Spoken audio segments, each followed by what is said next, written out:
All right, we're going to talk about transition words and phrases today, how they are going to add flow to your research paper. So, first and foremost, transitions are words and phrases that serve as a bridge that link one idea to the next, probably within a sentence. They can link one sentence to the next within a paragraph, and then they can link one paragraph to the next within a paper. So the purpose of transitions is to keep your reader from finding their own way and getting lost. So you need to create a roadmap for them, and that's what transition phrases and sentences are for. So transitions are the glue that hold your paper together. So these are pretty important, and you need to make sure you're adding these into your research paper. So, for example, we use transitions in order to order things, so to give in order for your reader. So some transitions that could be used are first, second, and third, in the beginning, toward the middle, at the end, first, next, and last. But make sure that you are using formal and mature voice in your paper. So first, I'm going to talk about this. Second, I'm going to talk about this. Third, I'm going to talk about this is not very mature, and it's also not formal. So these are just examples, but make sure that you are using mature 8th grade language.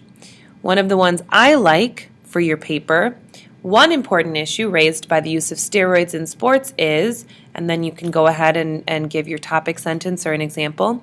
Equally important to the first example is this idea that steroids, and then you can move on and go ahead and give some more evidence. See how I'm giving order. One important, equally important, and then the most important issue at hand, though, is this. And then you tell what the most important issue is. So you're giving your evidence in that way, but it's ordered very nicely. The next way we use transitions is to clarify, and these are very important for you because these are your explanations. For example, to clarify, you can use the to clarify after you've given your quote with your citation or your paraphrase with your citation, and then you are going to clarify this for your reader.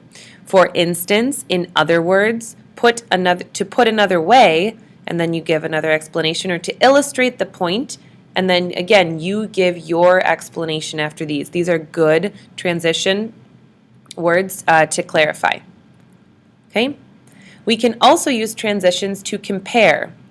Accordingly, in the same way, likewise, similarly, and also. So let's use one of these for an example. Okay, so I've just given my first research sandwich, okay, or my first evidence sandwich. So then I'm going to move to the second one, but you need to give a transition to move from one idea to the next. Those are different ideas.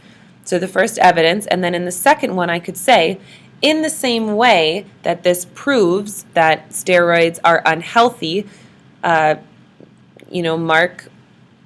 Kohlberg, I don't know who that is, I'm just making someone up, says that this, and then you give another quote. So in the same way, you need to be giving transitions from one evidence sandwich to the next, not only from one body paragraph to the next. Okay?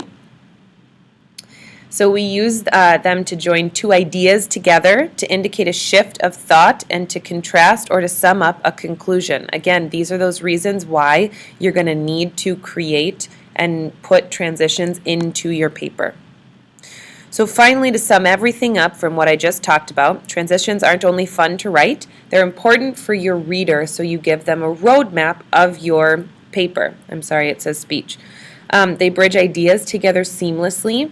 Okay, so you sound more polished, the flow sounds better, and they make you sound like a pro. Okay, so you're hoping to sound like a pro, very mature, very formal. So please go ahead and add these transition words and phrases into your research paper to better the flow and also to give your reader a roadmap of where your paper is going. If you have any questions, please let us know.